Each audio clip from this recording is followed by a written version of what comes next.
할렐루야. 네, 하나님은 살아계십니다. 네, 하나님이 우리와 함께 하십니다. 고린도전서 12장 7절 8절 함께 보도록 하겠습니다. 고린도전서 12장 7절 8절입니다. 함께 하나님 말씀을 받도록 하겠습니다. 각 사람에게 성령을 나타내심은 유익하게 하려 하심이라. 어떤 사람에게는 성령으로 말미암아 지혜의 말씀을, 어떤 사람에게는 같은 성령을 따라 지식의 말씀을. 아멘.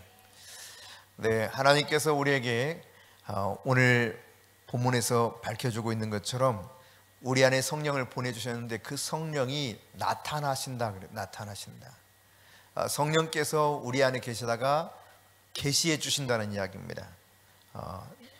파네루시스, 계시해 주신다. 내 안에 계신 성령님이 나도 모르는 사이 내 안에 계셨던 그 성령님이 계시해 주셔서, 나타내 주셔서 이제 주님께서 우리를 유익하게 하기 위해서, 오늘 우리 개역 성경에는 빠져 있는데 쉰이라고 하는 단어가 유익하게라고 하는 단어 앞에 있는데 이 단어가 번역이 빠져 있습니다.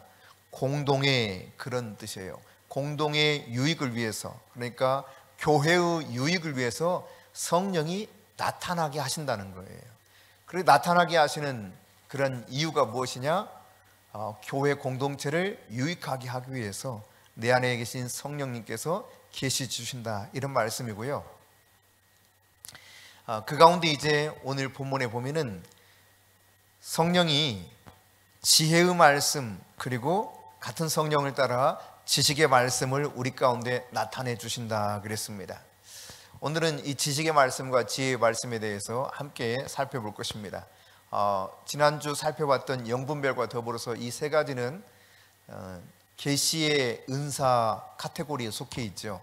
하나님이 특별히 계시해 주시는 그런 은사, 영분별 그리고 지식의 말씀, 지혜의 말씀이 이 부분에 속하겠는데, 오늘 지식의 말씀과 지혜의 말씀을 함께 나누도록 하겠습니다. 여러분, 지식의 말씀이라고 하는 것은 과거, 현재, 미래 이러한 것들을 우리들에게 보여주는 그런 은사입니다. 그래서 우리가 알 수 있는 것이 아니라 초자연적인 놀라운 계시를 통해서 알게 되는 것을 말하고 있는 거예요. 전혀 모르던 사실이에요. 그런데 성령님이 역사해 주셔서 우리 안에 나타내 주셔서 정말 인간적으로 노력해 가지고 알아낼 수 없지만 그분의 나타내심에 따라서 어떤 사람 혹은 장소, 상황 이런 부분들에 대해서 과거나 현재나 미래의 것들을 알게 하셔서 드러내 주시는 거예요. 왜? 공공의 유익을 위해서. 바로 그것이 지식의 말씀이라는 것이죠. 그런가 하면 여러분, 지혜의 말씀은 그럼 뭐냐? 지혜의 말씀이라고 하는 것은 하나님이 주신 이 초자연적인 지식을 초자연적으로 적용하게 하는 은사예요. 그러니까 머리를 막 써가지고 이렇게 말하는 것이 지혜롭겠다 이런 것이 아니라 하나님이 그냥 지혜를 주시는 거예요. 그래서 이 놀라운 지식의 말씀을 통해서 알 수 없었던 것들을 초자연적으로 알게 되었다면 이것을 전달하고 적용하는 데 있어서 역시 하나님이 초자연적인 지혜를 주셔서 정말 그 상황과 환경에 맞게 공공의 유익을 위해서 쓰임받게 한다는 이야기입니다. 그러니까 초자연적 지식을 받으면 하나님은 도대체 이것을 통해서 무엇을 원하실까? 이걸 알게 하는 것이 바로 지혜의 말씀인 거예요. 이해되십니까? 네. 그러니까 지식의 말씀을 적용하는 그런 초자연적인 은사가 지혜의 말씀이다. 이렇게 쉽게 정리하면 될 것 같습니다. 근데 여러분, 우리가 이 지식의 말씀을 받게 되었을 때 너무 쉽게 내가 받은 지식의 말씀을 가지고 어떻게 하려고 하지 마시기를 바랍니다. 기다려야 돼요. 무엇을? 초자연적인 하나님의 지혜의 말씀이 내게 임하기를. 하나님, 이거를 그러면 무슨 의미로 어떻게 하라고 이거를 저에게 지금 알게 하신 건가요? 이거를 주님께 물으면서, 성령님께 물으면서 기다려야 되는 것입니다. 그때 하나님께서 다시 초자연적인 지혜를 주셔서 마치 다운로드 되듯이 하늘에서 그 초자연적인 지혜를 주셔서 지식의 말씀을 잘 적용해서 공동체를 유익하게 하는 이러한 은사가 바로 지혜의 말씀이다라고 하는 사실입니다. 지식의 일반적인 지식 그랬을 때 이 지식의 종류를 우리가 생각해 보면은 먼저는 자연적으로 알 수 있는 인간의 지식이 있죠. 어려서부터 공부를 해가지고 깨달아가는 것들. 그런데 특별히 말세가 되면 때가 점점점 흘러가면 흘러갈수록 종말이 가까우면 가까울수록 이 인간의 지식이라고 하는 것은 어떻게 되느냐? 다니엘이 이미 다니엘서 12장 4절에 말씀하고 있는 것처럼 굉장히 지식이 많아집니다. 여러분, 저희 초등학교 다닐 때 아무것도 몰라도 초등학교 가면 됐어요. 그래가지고 거기 가서 한글도 배우고 뭐 1, 2, 3, 4도 배우고 다 했습니다. 중학교 갈 때도요, ABC 몰라도 돼. 가면 그때부터 공부해도 됐어요. 여러분 어때요 지금? 중학교 갈 때까지 ABC를 모른다. 이건 말도 안 되는 거죠. 지금은 언제부터 알아요? 교과 과정에서는 언제부터 해요? 초등학교 몇 학년 때부터 나옵니까? 3학년 때부터. 그런데 실상 아이들이 이 ABC를 아는 건 언제부터 해요? 입학 전부터 알아요. 그러니까 얼마나 지식이 계속 더해지는가를 알 수 있게 돼요. 수학도요, 저희 배웠던 당시와 수학이 산수가 너무 달라. 그래서 저희 아이들 다닐 때만 하더라도 벌써 초등학교 5학년 수학 보면요 모르겠더라고. 그래도 고등학교까지는 제가 수학을 제법 했는데 뭐 계속 수학 안 하고 놓고 그러니까요 아무것도 모르겠더라고요. 와, 초등학교 왜 이렇게 어려워? 머리 아파. 진짜 옛날에 태어나길 잘했다. 그런 생각이 들 정도예요. 공부할 게 너무 많아. 지식이 달로 늘어나요. 정보의 양도 어마어마해요. 여러분, 과거에는 그냥 자치기하고 놀았으면 됐습니다. 뭐 그냥 열심히, 지금도 눈발 날릴 때도 그냥 뭐 산에서든 운동장에서는 열심히 뛰면서 공차고 눈싸움하고 그러면 됐어요. 밤에도 나와가지고 막 동네 한 바퀴 돌면서 달리기 시합하고 막 숨바꼭질하고 무슨 이상한 놀이하고 막 그랬어요. 근데 지금은 애들이요 놀 시간이 없어. 놀 시간이. 대신 뭐 해요? 태어나서 얼마 안 돼서부터 열심히 공부를 시키기 시작해. 부모들이 얼마나 극성인지. 우리 윤희가 학교 가기 싫대요. 제가 질문했잖아. 윤아, 너 이제 곧 학교 간다? 좋지. 그랬더니 싫어요. 왜 그래? 공부하기 싫어요. 벌써부터 그렇게 질리면 어떡하나 싶어요 진짜. 제가 그랬어요 윤희한테. 윤아, 괜찮아. 놀면 돼. 놀면. 초등학교 다닐 때는 열심히 노는 거야. 놀아도 돼. 근데 사실 보장해 줄 수 없죠. 왜냐하면 너무 초등학교에서 배우는 게 우리 때 배우는 거하고 너무 달라. 우리 장로님이 3학년 때까지다던가 몇 학년 때까지인가 글씨를 못 읽었대요. 몇 학년 때까지 그러셨어요? 3학년? 네? 네, 3학년 때까지. 4학년? 3학년. 3학년 때까지 글씨를 읽지를 못했대.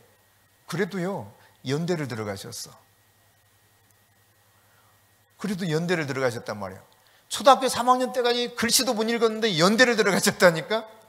근데 지금 초등학교 3학년이 글씨도 못 읽는데 연대를 들어간다? 생각해봐야 돼. 많이 고민해봐야 돼요. 물론 그런 아이들이 있을 수는 있을 겁니다. 간혹. 정말 가면 갈수록 지식이 얼마나 늘어나는지 몰라. 제가 한두 번 여러분에게 언급한 적이 있지만 초등학교 다닐 때 은하철도 999를 참 재밌게 봤어요. 그 철이가 아주 이상한 그 모습으로 딱 있는 모습. 근데 우주에 어떻게 정거장이 생기냐? 참 신기하다. 상상력도 좋다. 저는 이제 그 애니메이션을 보면서 야, 참 사람의 상상력이라는 게 대단하다 그랬거든요. 근데 지금 어떻게 됐어요? 우주에 정거장이 생겼고 조만간 우주 여행을 갈 시대가 지금 다가오고 있습니다. 일론 머스크에 의하면은 이제 뭐 몇 억만 주면 우주 여행 보내준다 그러잖아요. 네, 그런 시대가 되고 있어요. 그러니까 얼마나 점점 지식이 늘어나고 있는지, 공부할 분량이 많이 늘어나고 있는지. 그러니까 세상적인 이런 지식 필요합니다. 중요하기도 합니다. 그러나 여러분, 이 지식이 늘어나면 늘어날수록 어떤 특징이 있느냐? 고린도전서 8장 1절에 말하고 있는 것처럼 사람이 교만해져요. 아는 만큼 교만해지는 것이 거의 대부분입니다. 그래서 지식은 교만하게 한다라고 성경이 말씀하고 있는 거예요. 좀 알면 알수록 겸손해야 되는데 뭐 벼가 익으면 고개를 숙인다고, 그거는 그냥 속담에 불과해요. 제가 보기에는 거의 대부분 아는 만큼 은근히 그렇든 대놓고 그렇든 교만해질 가능성이 많다는 것이 사실입니다. 여러분, 이런 그 자연적인 지식이 있는가 하면은 반면에 타락한 세상 속에도 초자연적인 지식이 있습니다. 그냥 초자연적인 지식도 타락한 초자연적인 지식이 있다 이 말이에요. 여러분, 초자연적인 것은 전능하신 하나님, 이 세상을 창조하신 그분과 더불어서 사탄, 마귀라고도 하는 이 사탄으로부터 오는 것 외에는 다른 종류의 초자연적인 지식이 없습니다. 근데 하나님께로부터 오는 것이 아닌 사탄으로부터 오는 이런 타락한 초자연적인 지식이 있다는 사실이에요. 그래서 여러분, 뭐 심령술도 혹은 뭐라고 합니까? 텔레파시, 천리안, 뭐 신비주의 사상에 사로잡히기도 하고요. 뭐 어떤 경우는 이 뭐랄까요? 용어가 갑자기 생각이 안 나는데, 이 영혼이 쭉 빠져나가서 저 다른 쪽의 어떤 상황과 환경, 지식도 알아가지고 오는 경우도 있어요. 뭐 유체 이탈이라는 표현도 쓰긴 하는데, 어쨌든 여러분, 이런 그 점술, 뭐 다양한 신비한 초자연적인 타락한 세상에서 오는 초자연적인 지식이 있다는 이야기입니다. 그런데 여러분, 하나님께서는 이 모든 것을 철저하게 금지하고 있죠. 이런 것들을 가르쳐주는 사람들도 있고 가르쳐주는 책들도 있습니다. 그러나 여러분, 이것은 가까이 해서는 절대로 안 되는 것들이라고 하는 사실을 성경이 우리들에게 가르쳐주고 있죠. 그래요 여러분, 귀신에게 확 사로잡히면, 귀신에게 완전히 사로잡히면 귀신이 주는 놀라운 그 초자연적인 힘으로 다른 사람에 관한, 상황에 관한 정보, 지식을 알기도 한다는 것. 우리가 이제 이런 것들을 생각해 보면, 지난번에도 말씀드렸지만 초자연적인 것이 무엇이냐보다 그 초자연적인 것이 어디로부터 왔는가, 이 출처가 더 중요하다는 것을 말씀드린 바가 있습니다. 초자연적인 것들을 통해서 일시적으로 정말 그럴싸하게 보여요. 마치 꼭 하나님께서 온 것 같이 느껴지는 듯한 그런 것들도 있지만, 그러나 출처가 사단으로부터 오는 것은 결국은 도둑질하고 죽이고 멸망시키는 것으로 가게 되어 있어요. 그러므로 여러분이 초자연적인 것을 쫓아서 계속 헤매다가 이상한 그런 쪽에 발을 디디지 않기를 바랍니다. 그런가 하면 성경에서 말씀하고 있는 것처럼 진짜 지식이 있어요. 진짜 지식, 진정한 지식이라고 말할 수 있겠죠. 요한복음 17장 3절입니다. 같이 읽습니다. 영생은 곧 유일하신 참 하나님과 그가 보내신 자 예수 그리스도를 아는 것이니라. 이게 진짜 아는 거예요. 무엇을 아는 거? 예수 그리스도를 아는 거, 영생을 아는 거. 이게 진정한 지식이에요. 사실 예수 그리스도를 알지 못하고는 다른 모든 것을 다 아는 것처럼 보인다 할지라도 다 헛것입니다. 여러분, 빌립보서 3장 10절 말씀 보면, 내가 그리스도와 그 부활 권능과 그 고난에 참여를 알고자 하여 그의 죽으심을 본받았다라고 사도 바울이 말하고 있어요. 그러니까 예수님 그분을 더 알기를 원해서 기꺼이 그분의 고난에 동참하면서 갔다는 것입니다. 우리 모두가 정말 알아야 될 것은 예수님을 더 알기를 원해야 돼요. 예수님을 더 아는 사람은 예수님께 더 가까이 가게 되어 있고, 예수님의 부활과 고난에 고난과 부활에 함께 참여하면서 예수님이 이러셨구나, 예수님이 이러셨구나 하면서 예수님을 조금씩 더 알아가게 되는 것입니다. 이게 진짜 우리가 소유해야 될 지식이에요. 그러니까 여러분이 세상적인 지식이 조금 떨어지더라도 뭘 제대로 알아야 되느냐? 진정한 지식을 소유할 수 있어야 됩니다. 다시 말하면 예수님, 그분을 잘 알아야 돼. 예수님. 왜 예수님을 잘 알아야 되느냐? 예수님 안에 모든 게 다 있기 때문에 그래요. 예수님 안에 사실 모든 게 다 있습니다. 여러분, 이런 예수님을 제대로 알려면 성령 충만해야 됩니다. 또 성경 말씀을 부지런히 공부해야 예수님을 제대로 알아갈 수 있게 됩니다. 그러니까 세상의 방식으로 그 예수님을 알 수 있는 것이 아니에요. 정말 대단한 학식을 가지고 있는 사람들도 성령이 아니고서는 제대로 이해하지 못하는 것을 저는 많이 봤어요. 우리나라 사람 가운데 천재적인 그런 지식 가지고 또 아주 그냥 달변이라고 말할 수 있는 기가 막힌 그런 그 언어를 구사하는 천재 중에 천재, 돌 누구죠? 이름이?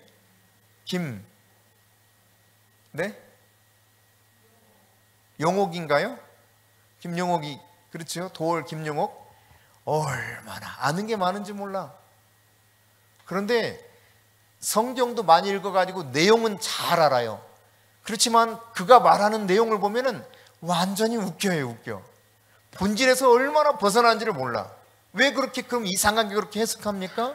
성령을 모르기 때문에. 그러니까 진정한 지식, 예수 그리스도를 제대로 알려면 성령이 충만해야 돼. 성경 말씀도 부지런히 봐야 되지만 성령이 나에게 계시해 주셔야 돼요. 만일 성령이 계시해 주지 않는데 내가 열심히 노력해서 성경을 잘 알아가고 또 그 성경의 주인공인 예수님을 잘 알 수 있다라고 우리가 가정한다면 바울이 구태여 다메섹 도상에서 예수님 만날 필요가 없었을 겁니다. 그는 진짜 잘 알고 있었다고 생각했었죠. 하지만 전혀 모르고 진짜 성경이 누구에 대해서 이야기하는가를 모르고 정작 그가 성경에서 말하고 있는 바로 그분인 것을 깨닫지 못했기 때문에 예수를 그리스도라고 믿는 사람들을 향해서 얼마나 핍박했습니까? 바로 이와 같은 일들이 오늘날에도 동일하게 얼마든지 일어난다는 이야기입니다. 논리적으로는 나름대로 자기가 이해하는 것을 말할 수는 있어요. 그러나 예수를 모르기 때문에 진정한 지식을 소유하고 있는 사람이라고 말할 수 없을 뿐만 아니라 엉터리 같은 이야기를 계속 하게 되는 것입니다. 그런데요, 참으로 감사한 것 가운데 하나는 무엇이냐? 이 말세가 되면 될수록 또 한 가지 사실은 앞서 이제 이 세상적인 지식도 굉장히 많아지고 점점점 그 지식의 그 양이나 질이 더 커진 상황이라면 한편 예수님에 대한 진정한 지식도 이 말세가 되면은 더 굉장히 확장된다는 사실이에요. 이게 다니엘서 이제 12장 9절에 보면은 이렇게 말하고 있습니다. 그가 이르되 다니엘아 갈지어다. 이 말은 마지막 때까지 간수하고 봉함할 것임이니라. 주님이 주셨던 이 계시를 마지막 때까지 그냥 열지 말고 딱 인을 치고 있으라는 거예요.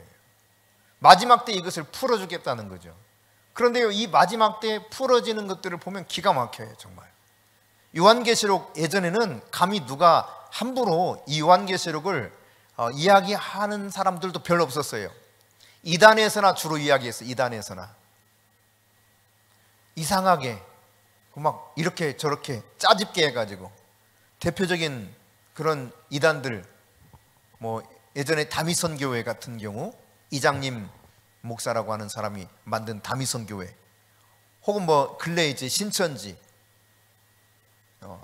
뭐 이런 사람들이 주로 이제 계시록을 이상하게 해석해 내고 있죠. 그렇지만 이제 하나님이 점점 계시를 열어주셔서요, 심지어 여러분 가장 위대한 종교 개혁자이자 성경 주석가라고 할 수도 있는 존 칼빈, 요한 칼빈 같은 경우도 요한계시록을 창세기부터 전체 성경을 다 주석을 썼는데요, 단 요한계시록은 3장까지만 주석을 썼어요. 4장부터는 자기는 이해를 못하겠대. 그만큼 봉함되어 있었던 것이라고 해도 과언이 아닌 것이 바로 마지막 시대 속에 남아 있었던 계시라면, 근래는요 이게 얼마나 많이 이렇게 풀어지고 있는지 몰라요.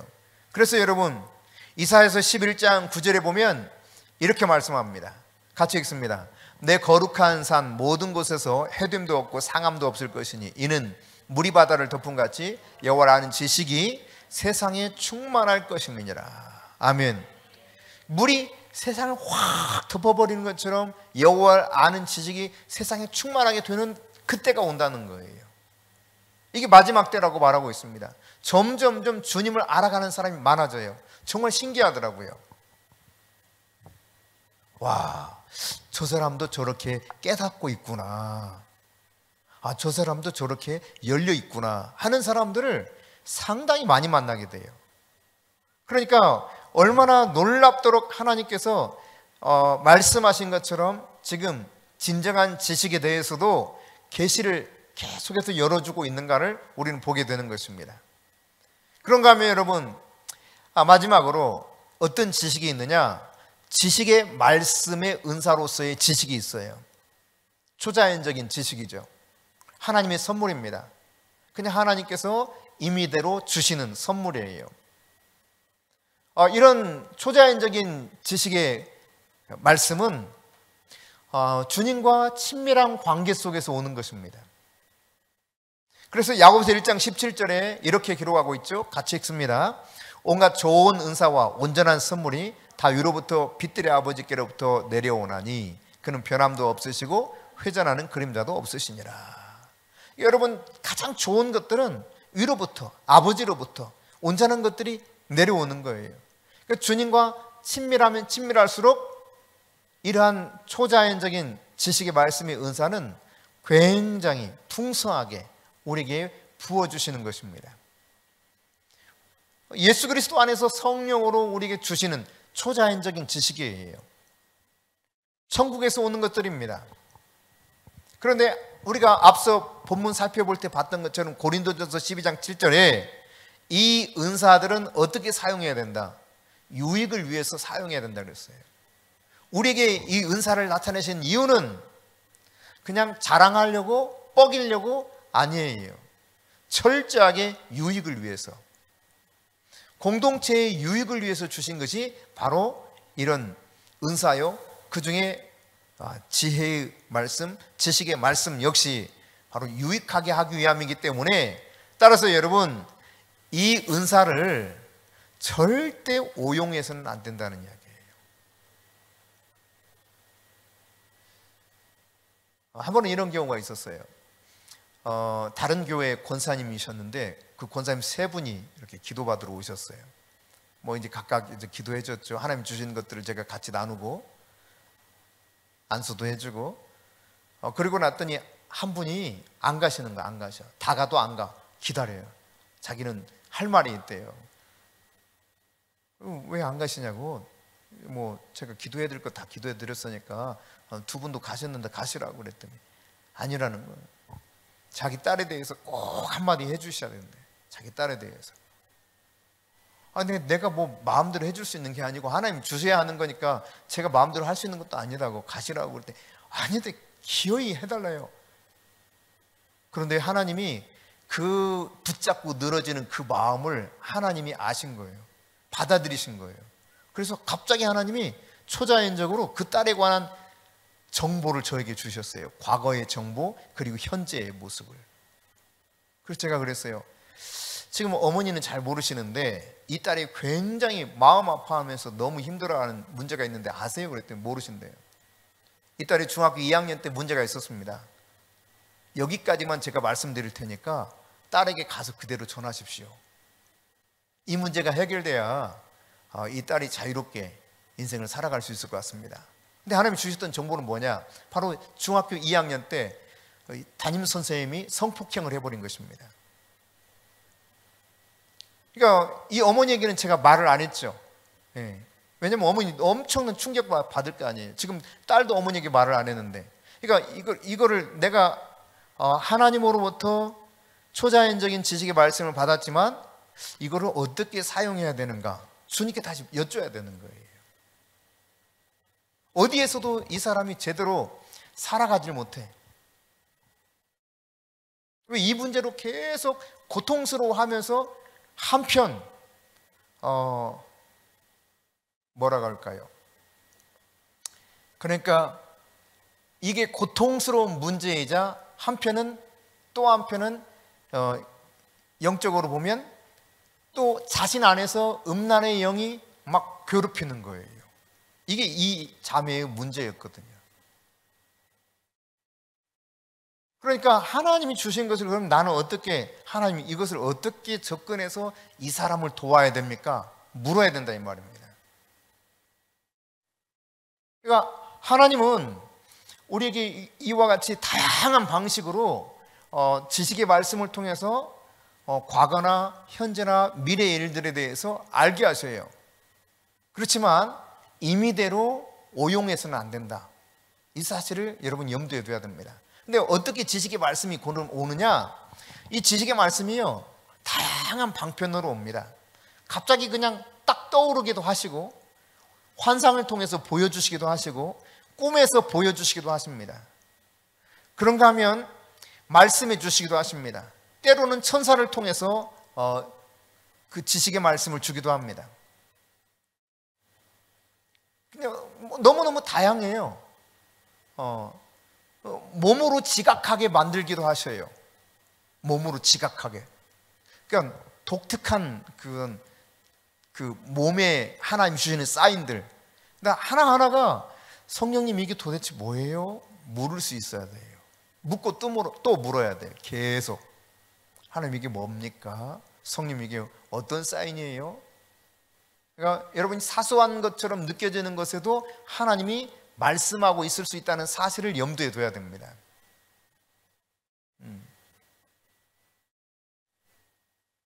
제가 여러분하고 한번 나누면서 그런 이야기 했었잖아요. 개인적으로 만나서는 성령께서 지식의 말씀을 통해서 신방을 가건 만나건 말씀하셔서 그분과 같이 이런 문제가 있습니까? 해서 같이 기도해주고 하나님의 놀라운 임재 안에서 풀어지는 것들을 봤는데, 예배 시간에, 주일 오전 예배 시간에 지식의 말씀이 저한테 왔는데 제가 당황스러웠다고 이야기 드렸었죠. 갑자기 제 오른쪽 어깨가 막 아파오는 거예요. 아프지 않은데 정상적인 나는 지금.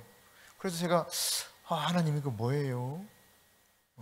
계속 묻는 훈련을 하고 있었기 때문에 성령님 이게 무슨 사인이에요? 잠시 후 성령께서 저에게 깨우쳐 주셨어요.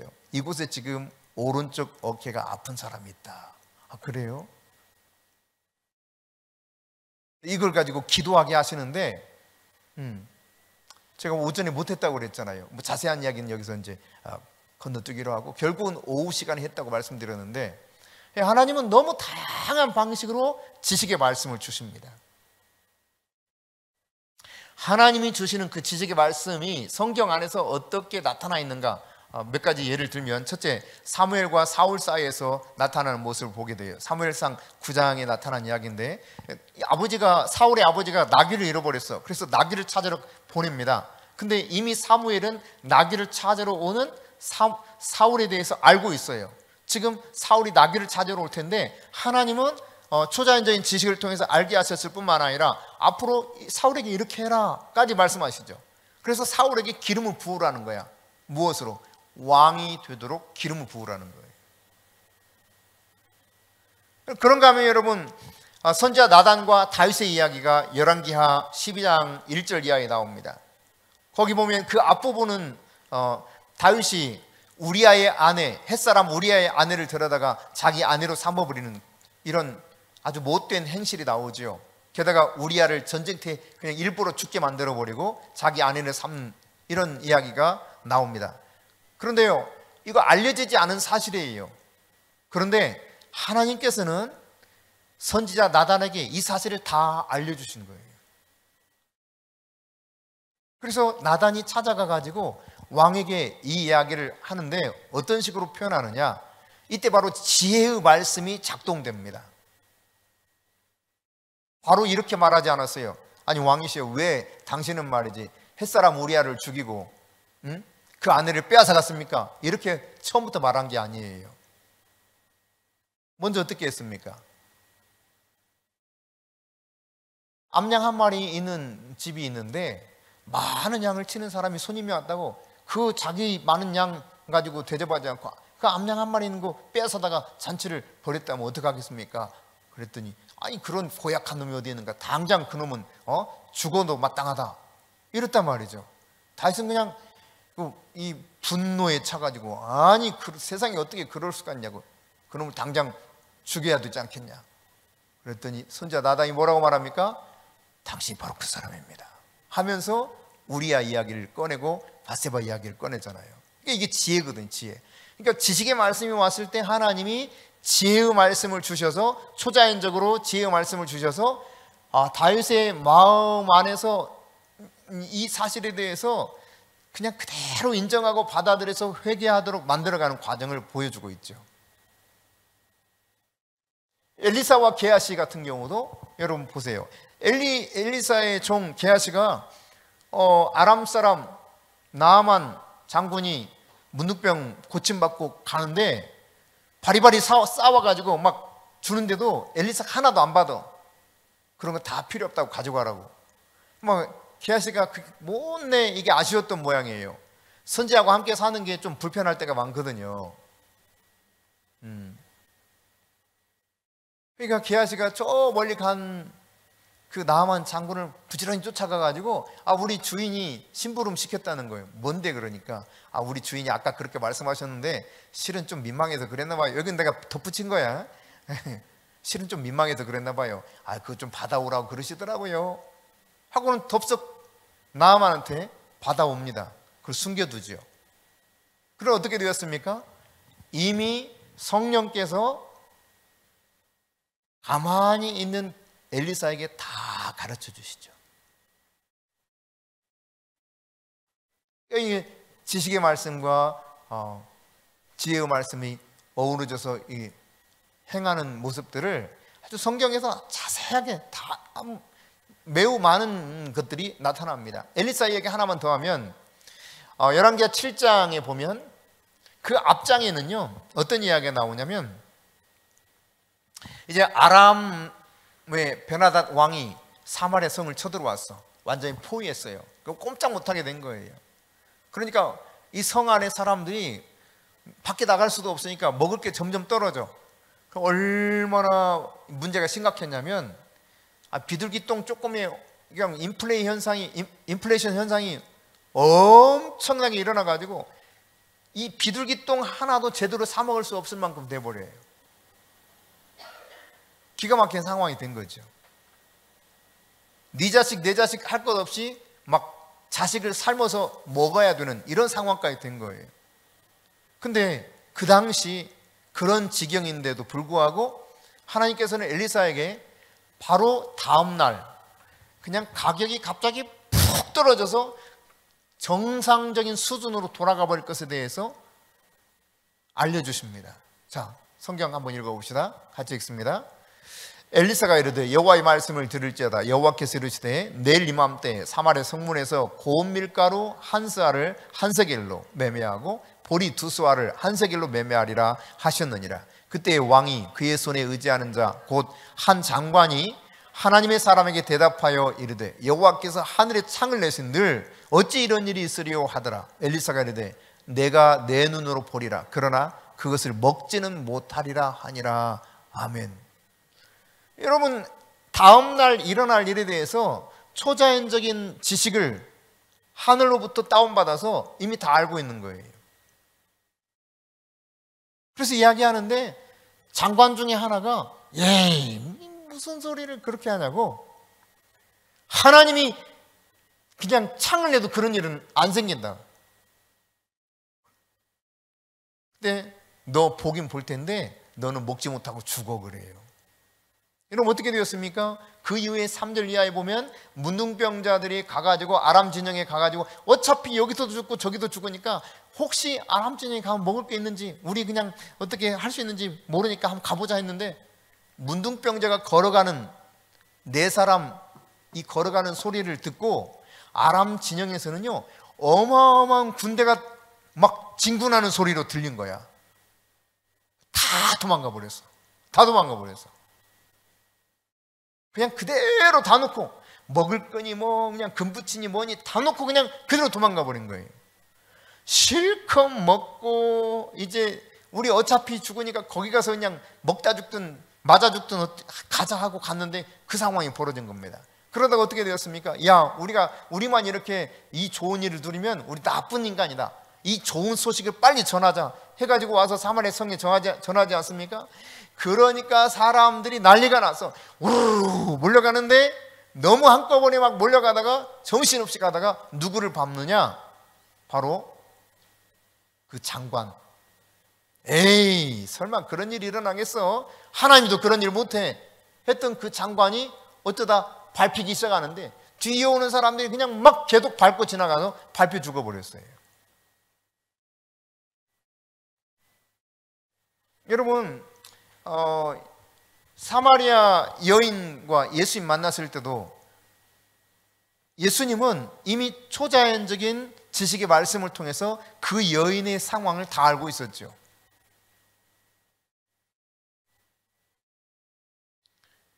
여러분 그러니까 성경 안에 보면 이러한 예들이 얼마나 많은지 모릅니다. 욥바라고 하는 도시의 무두장이 시몬의 집에 있었던 베드로도 성령이 지금 밖에 너를 찾아온 사람들이 있다는 거예요. 그리고 가라 그래서 의심하지 말고 이걸 하나님 말씀해 주십니다. 그러니까 지식의 말씀이 하나님 말씀해 주시기도 하시고 환상을 통해서 꿈을 통해서 혹은 천사를 통해서 혹은 지각하게 만들어서 갑자기 생각이 떠오르게 해서 너무너무 다양한 방식으로 하나님이 지식의 말씀을 주신다는 거. 성경 안에서도 그렇고 우리의 삶의 자리에서도 역시 마찬가지예요. 개척 초기입니다. 정확한 상황은 잘 기억이 나지 않는데 아마 그때 열쇠를 분실했어요. 열쇠. 그런데 최 목사님께서 천사에게 명령을 내렸습니다. 천사야, 열쇠가 어디 있니? 열쇠를 찾으라. 그런데 갑자기 어떤 장소가 딱 떠올라서 거기 갔어. 그랬더니 열쇠가 거기 있어요. 그렇게 찾아도 안 나와가지고 애를 먹었는데 그냥 자꾸 아무리 찾아도 못 찾았는데 천사의 열쇠 어디 있어? 열쇠를 찾으렴. 네. 갑자기 딱 장소가 생각나서 그 떠오른 장소로 가보니까 열쇠가 거기 있단 말이에요. 이거 아주 다양해요.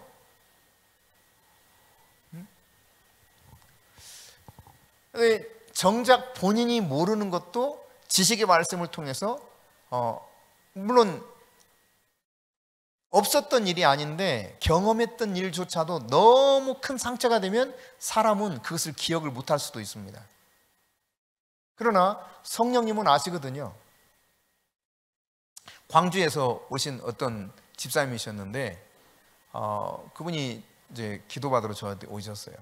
근데 기도를 해주는데 안수를 해주는데 그분이 자기 남편에게 폭행을 당하는 장면을 저에게 짧게 보여주셨어요. 그것도 작대기로, 지게 칠 때 쓰는 작대기 있죠. 그게 때리다가 얼마나 세게 때렸는지 부러지는 모습이 보이더라고요. 작대기가 부러질 정도로 막 때린 거예요, 자기 아내를. 근데 그것이 한두 번이 아니야. 그리고 이런 아픔 때문에 지금까지 힘들어 하셨는데 이 부분을 하나님께서 알고 계셨을 뿐만 아니라 위로하시면서 치유하신다. 이 10년까지도. 그랬더니 그런 일 없었다는 거예요. 목사님 그런 일 없어서 우리 남편이 얼마나 잘 이루는데요 막 이래요. 그래요? 그럴 리가 없을 텐데 하나님이 그렇게 말씀하시고 지금 우리 집사님의 마음 안에 계속 문제가 되었던 것들이 바로 그런 남편의 그런 문제 때문에 젊었을 때 아마 거의 신혼 때 그랬던 아마 신혼에서 얼마 가지 않은 그 무렵이었거든요. 하여튼 저에게는 하나님 그렇게 보여주시고 말씀하셨으니까 이 문제를 하나님이 알고 계시고 하나님이 감싸주고 치유해주고 계시니까 이제 눌렸던 것으로부터 자유케 되기를 원하신다 했는데, 이분은 절대 그런 일 없었다고 가시더라고요.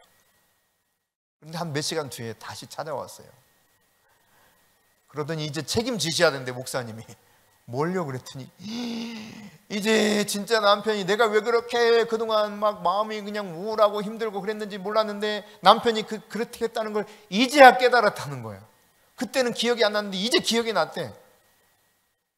그래가지고 막 나한테 책임을 지라는 거예요. 그게 아니라 하나님이 다 이 모든 것을 알고 계셨을 뿐만 아니라 지금도 하나님이 다 만져주고 계신다고 그러셨으니까 이제 이 부분으로부터 자유케 하실 거다. 그동안 이런 매였던 부분들을 자유케 하실 거다 하고 이제 돌려보낸 적이 있는데요. 그럼 심지어 자기가 겪었던 일도 기억 못하는 경우도 있어요.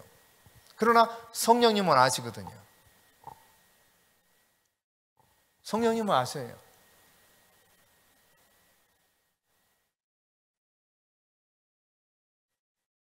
오늘 예배 전에 하나님께서 한 가지 말씀하신 게 있습니다. 명치에서 한 반뼘 정도 올라오는, 그러니까 심장과 심장이 맞닿은 쪽이라고 해야 될까요? 이 부분에 가슴에 통증이 있으셨던 분, 아픔이 있으셨던 분, 이게 이제 실제로 통증이 이 부분에 있었던 분이 있었어요.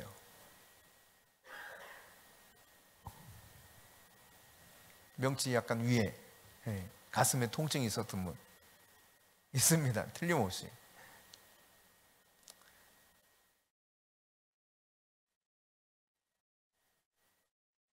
근데 그분이 왜 그렇게 아팠는가 이 부분도 말씀해 주셨거든요.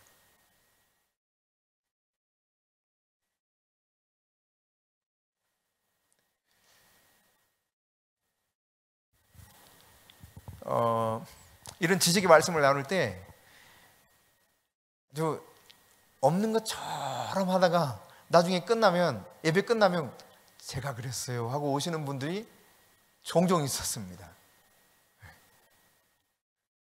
실제로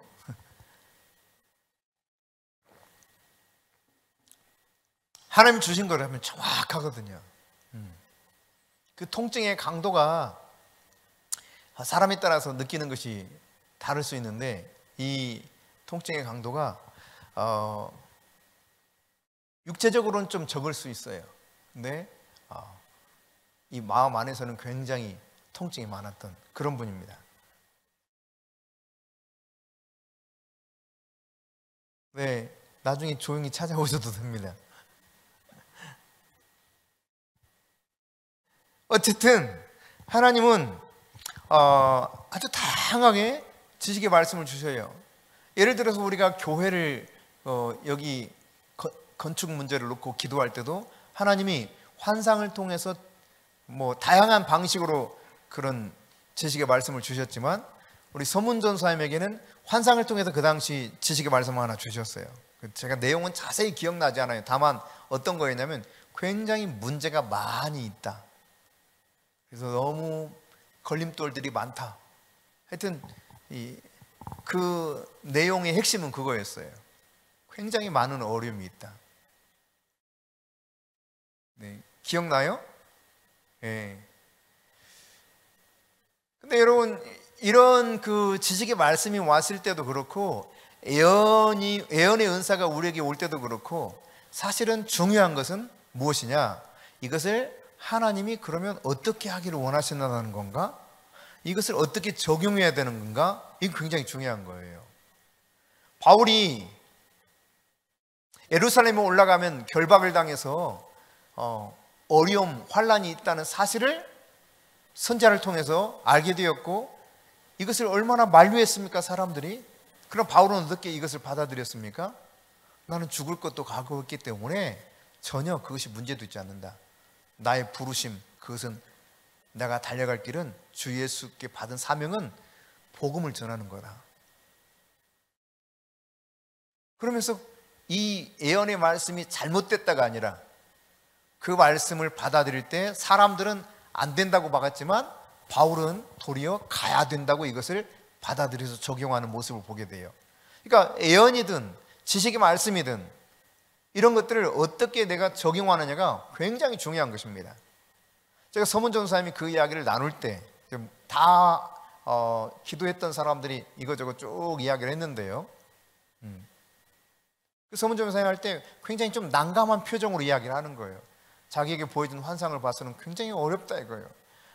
좋게 풀리면 좋겠는데 그렇지 않으니까 약간 난감해하면서 이제 이야기를 하더라고요.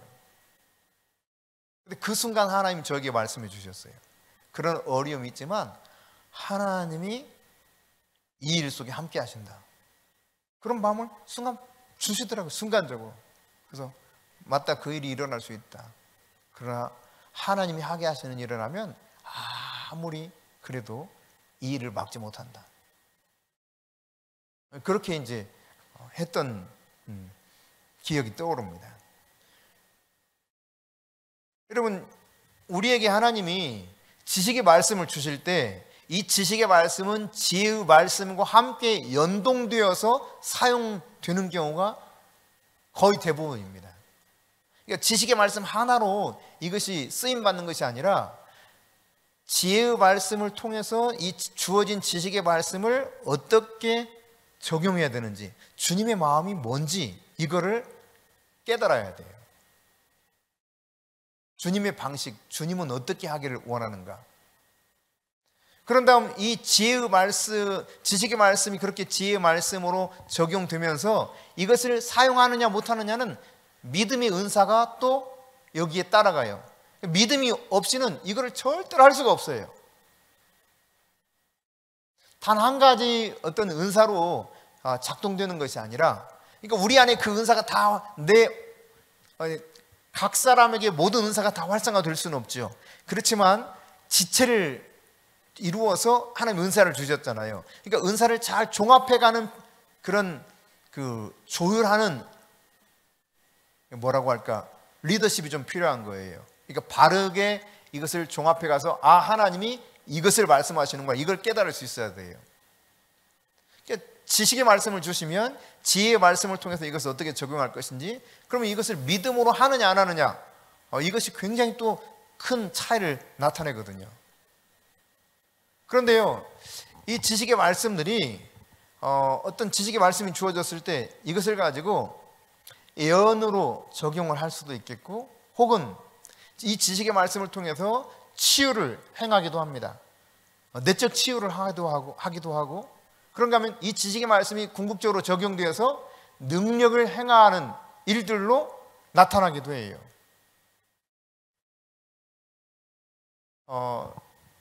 능력 행함의 은사에 대해서 여러분하고 함께 나누면서 잠깐 이야기한 것 중에 하나가, 오늘 하나님이 여기 있는 사람들에게 아말감으로 일을 해놓은 사람에게 금리로 바꿔주겠다, 지식의 말씀을 주셨거든요. 근데 이게 또 믿음이 있어야 써먹을 수가 있어. 믿음이 없이는 사용을 못해. 두려워가지고요.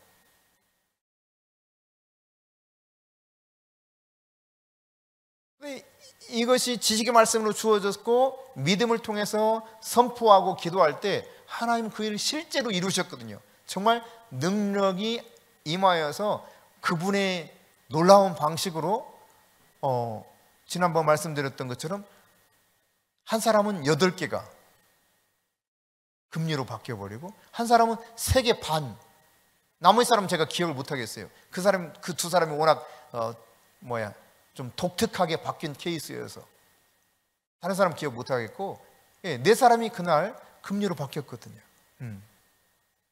그러니까 하나님이 주신 것들은 매우 다양하게 이 은사들이 잘 연결되고 조합되어서 유익하게 만드는 것입니다.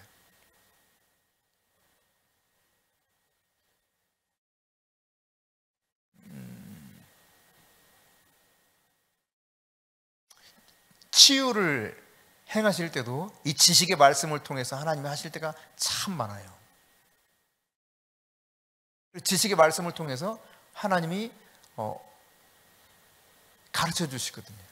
어디가 어떻게 아픈지, 때로는 그것이 왜 아프게 되었는지, 언제부터 아프게 되었는지 이런 걸 말씀해 주셔요. 그러면 이걸 말씀해 주신 것을 하나님 지금 어떻게 하라는 겁니까?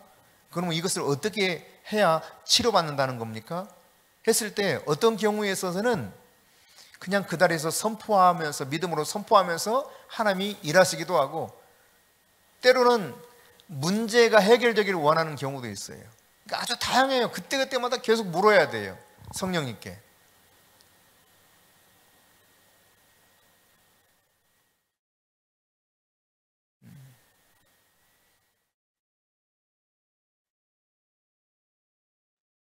한번 이제 미용실에 가가지고 머리를 자르는데, 머리를 자르주는 분이 뭐 가만히 앉아서 머리 자르고 있는 거죠.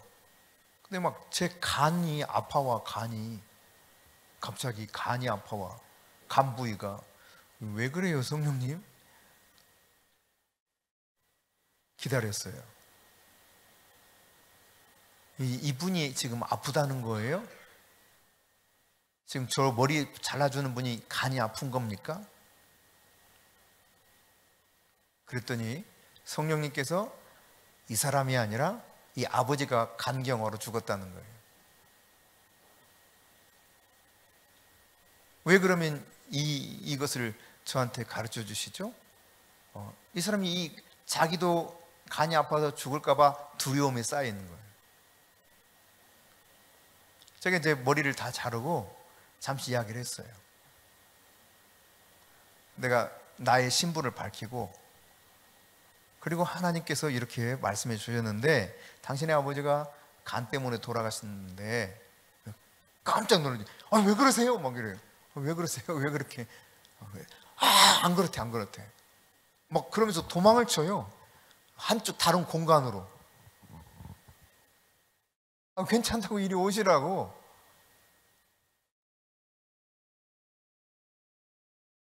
머리를 자르다 그랬구나. 머리를 자르다가. 그래서 다시 이제 머리를 자르는 거예요. 아니다고 막 하면서. 알았다고. 그러나 이제 다시 머리를 다 자르고 나서 그 상황을 다시 또 이야기했죠. 손님들이 다 갔어. 가고 이제 그 미용실 원장하고 그분 둘만 남았었어요. 그때 이제 이야기하더라고요. 사실은 자기 아버지가 그렇게 간이 나빠가지고 돌아가셨다 이거예요. 젊은 나이에. 근데 그렇게 말해가지고 너무 깜짝 놀랐다는 거예요. 바로 그 두려움으로부터 해방시켜주기 위해서 하나님이 그러신 거다. 그리고 원하면 짧게 내가 기도해 주겠다 그랬더니 필요 없다고 뭐 하고 이제 그렇게 온 적이 있는데요. 저는 이제 그 어떤 사람이 아픈 경우에 있어서 그것이 저의 몸으로 느껴지는 때가 많아요. 하나님 지식의 말씀을 주실 때 그렇게 주시는 경우가 아주 많이 있어요. 아주 다양하게 하나님이 이 지식의 말씀을 주시는 겁니다. 그러니까 특정 상황에 대해서 대처하고 질문에 대답하고 또 이것을 적절히 사용하는 이런 것들을 통해서 하나님은 유익하게 하려고 하시는 거예요. 유익하게. 절대로 그 사람을 힘들게 하거나 이상하게 만들기 위해서 하나님이 그 지식의 말씀을 주지 않는다는 것을 염두에 두면서 주님의 마음은 그럼 뭘까? 왜 하나님이 이런 것들을 말씀하실까?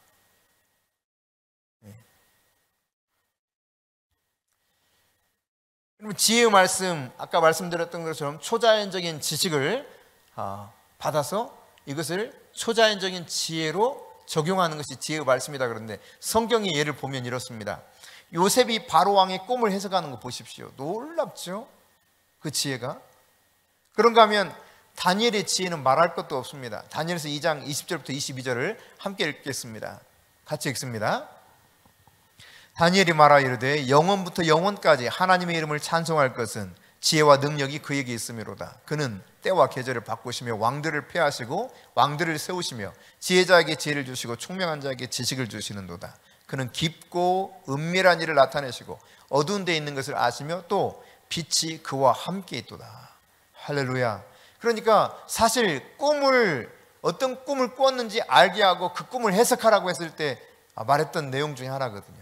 그러니까 하나님이 이 모든 것을 알고 계셔. 그래서 지식의 말씀을 주셨고 이것을 지혜의 말씀으로 이 꿈의 내용을 정확하게 해석해냈죠. 그 이후에도 이 다니엘의 지혜가 얼마나 놀라웠는지는 벨사살 때도 그렇고요. 계속해서 그 지혜가 하나님의 주신 지혜의 말씀으로 탁월한 하나님의 사람으로 쓰임받았던 것을 우리가 볼 수 있죠. 그런가 하면 여러분, 예수님이 얼마나 지혜로웠는가를 우리는 복음서를 통해서 곳곳에서 보게 됩니다. 마태복음 22장 15절부터 22절에 보면은 여기 이제 가이사에게 세금을 바쳐야 되느냐 말아야 되느냐 질문을 던질 때 예수님이 너희들 가지고 있는 돈을 하나 줘봐라. 동전 하나 줘봐라. 동전에 여기 누구의 형상이 새겨져 있느냐 묻습니다. 가이사 형상이라고. 그러면 가이사의 것은 가이사에게, 하나님의 것은 하나님께 받들으라 하는 놀라운 지혜로 예수님을 모함하려고 했던 그들을 오히려 물리치는 장면을 보여주고 있죠. 예수님의 지혜라고 하는 것은 놀라웠어요. 그러니까 하늘 아버지, 그러니까 본래 예수님이 그렇게 지혜가 있었던 거 아니에요? 초자연적인 지혜가 있었던 거 아니에요? 아니에요. 똑같았어요, 우리 인간하고. 그런데 예수님은 늘 아버지를 의지했고 아버지가 말씀하시는 거, 아버지가 행하시는 것을 보고 듣고 그대로 행했다고 하는 사실을 우리에게 말씀해 주고 있죠. 철저히 성령님을 의지했어요. 그러니까 예수님이 그런 놀라운 지혜를 가지고 말할 수 있었던 것은 성령이 주시는 지혜의 말씀을 통해서 그렇게 답변하면서 이 상황들을 주님의 그 지혜로 극복해 나가고 도리어 예수님의 곤경에 처하게 하려고 했던 자들을 물리치는 장면들을 우리가 볼 수 있죠. 여러분, 그런데 골로새서 2장 3절에 보면은 이렇게 기록하고 있습니다. 같이 읽습니다. 그 안에는 지혜와 지식의 모든 보화가 감추어졌느니라. 그가 누굽니까? 예수 그리스도를 말하고 있는 거예요. 예수 그리스도에게는 지혜와 지식의 모든 보화가 있다는 거예요. 그런데 여러분, 우리가 예수를 믿었어요. 그래서 내 안에 누가 들어오게 된 겁니까? 예수님 들어오게 되었었어요. 그러니까 다시 말해서 예수님에게 있었던 모든 지식과 지혜가 누구에게 있다는 이야기입니까? 내 안에도 존재한다. 내가 정말 예수님을 제대로 인정하고 예수님을 의지하면서 철저하게 나를 비우고 예수님을 인정하며 살아가게 되면 예수님의 놀라운 지식과 지혜가 내 안에서 나타난다는 이야기입니다. 할렐루야. 우리 안에도 이런 지혜와 지식이 있는 거예요. 그 안에 있는 것이 내가 그분을 모시고 있기 때문에, 내 안에 그분이 계시기 때문에. 그러니까 성령께서 역사하시면 이것들이 자연스럽게 나타나게 되어 있는 거죠. 드러날 수밖에 없게 되는 것입니다. 그러니까 저와 여러분이 정말 성령을 의지하고 예수님을 인정하면서 살아간다면 예수님께서 필요할 때마다 그분이 지식의 말씀을, 지혜의 말씀을 우리 가운데 부어주셔서 공동체를 유익하게 하는데 우리를 능력 있게 사용할 수 있다는 사실을 여러분 인정하십니까? 예. 그냥 인간의 머리가 아니에요. 인간의 노력으로 어떻게 고민해가지고 알 수 있는 것을 말하는 것이 아닙니다. 최 목사님께서 어느 날 사역하다가 어떤 사모님이 기도를 받으러 오셨는데 손을 얹고 사역하시자마자 환상을 통해서 절이 막 보이는 거예요. 절이, 큰 절이. 그래서 사모님 절들이 보이네요. 그러니까 맞다고. 자기는 이게 절만 있으면 그냥 어디 가다가도 절만 있으면 그 절에 꼭 들어가서 절을 구경하고 온다는 거예요. 절이 그렇게 좋대. 이 사모님이 절이 그렇게 좋대. 좀 이상한 거잖아요. 그렇죠?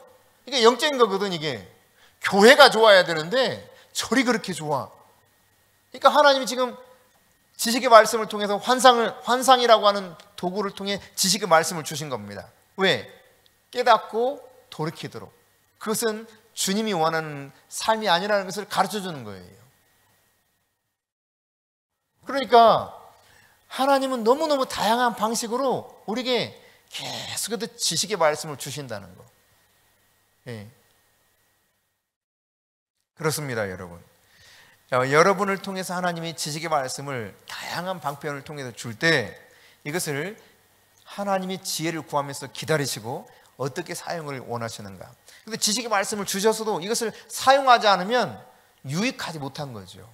쓸모없게 되는 거죠. 사용해야 제대로 그 가치가 드러나는 거 아니겠습니까? 그러므로 여러분이 주신 것을 그냥 내버려 두지도 마시고 그냥 주신 것을 그냥 너무 급하게 이것을 말하지도 마시고 기다려야 돼요. 하나님의 지혜를 구해야 돼요. 하나님 어떻게 하기를 원하십니까? 그리고 믿음을 가지고 사용해야 돼요. 그럴 때 이 하나님이 본래 주셨던 그 의도와 목적대로 치유가 몸의 치유 혹은 내면의 치유 혹은 능력이 나타나게 하시는 경우 혹은 예언을 통해서 그를 격려하고 권고하는 경우 아주 다양하게 하나님이 사용하신다는 사실입니다.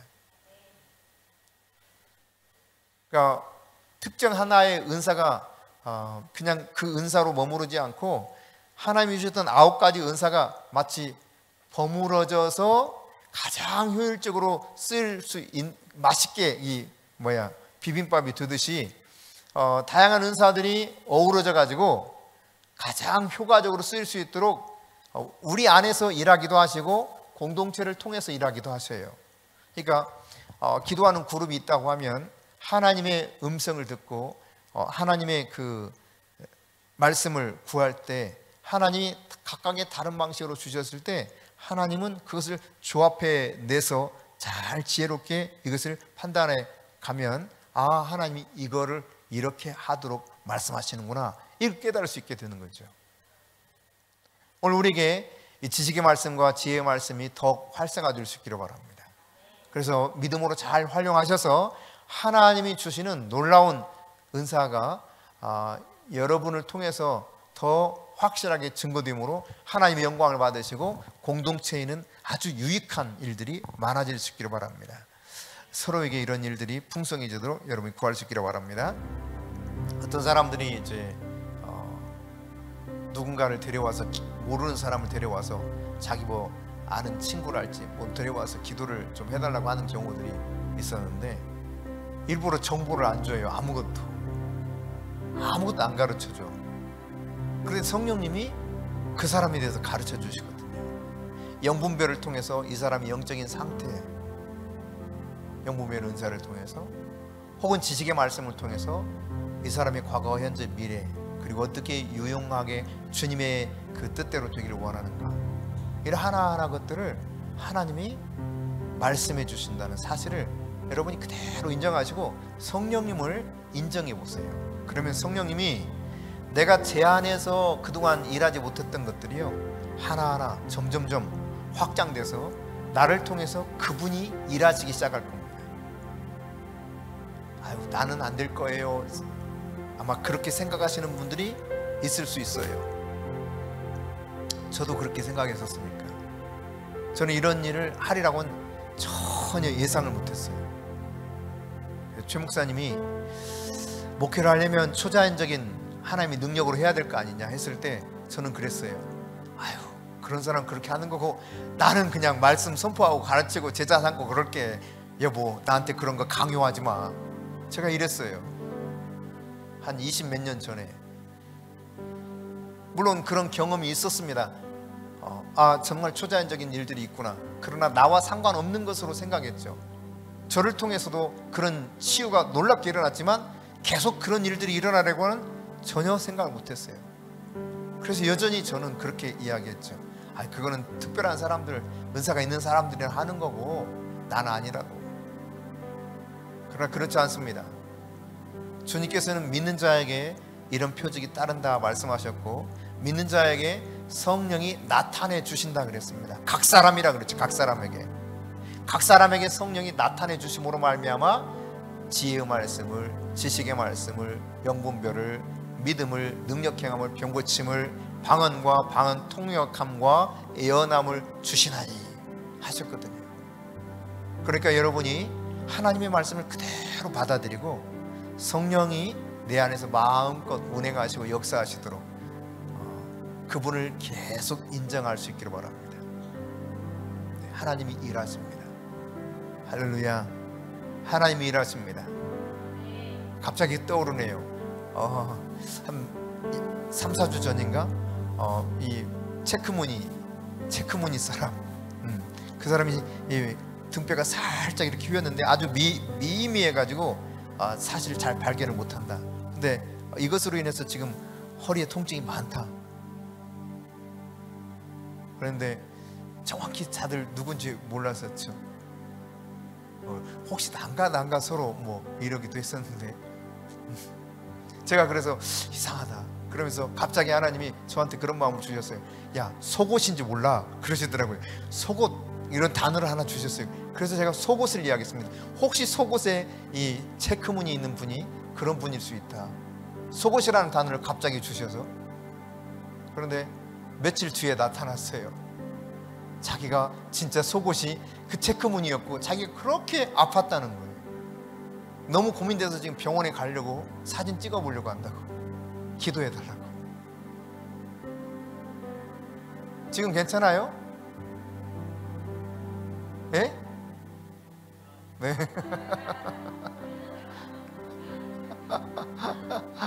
새벽기도 마쳤는데 목사님 제가 속옷이 그 무늬더라고요.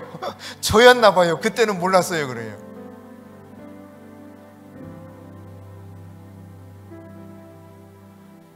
네. 하나님은 놀라우신 분이십니다. 절대로 주님은 우리에게 말씀하신 바를 행하지 않으심이 없을 뿐만 아니라 우리를 그 이상한 방향으로 이끌어가지는 않으셔요. 그분은 살아계십니다. 그분은 역사하십니다.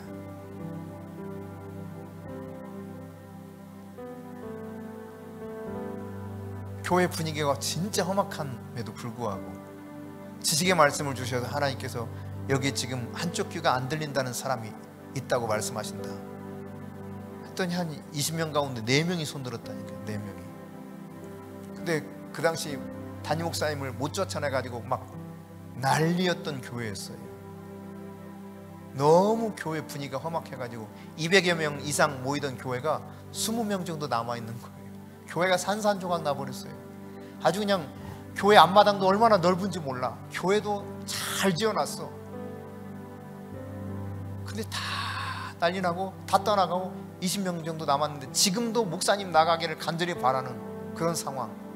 그런데 말씀을 전하기 전 하나님 그러시는 거예요. 여기에 한쪽 귀가 안 들리는 사람들이 있다. 그 상황에 대해서 교회로 저를 모시러 와가지고 저를 데리러 오셔가지고 차에 이제 목사님이 저를 태우고 이동하는 거예요. 그런 가운데 자신의 교회 상황을 잠깐 말씀하시더라고요. 암담하더라고요. 이 사람들이 아무리 말씀을 전해도 제대로 들을까?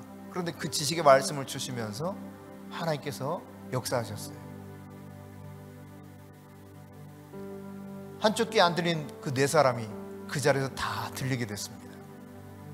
다시 또 지식의 말씀을 주셨어요. 허리가 지금 디스크 증상이 있는 분이 여기 있다 그런다.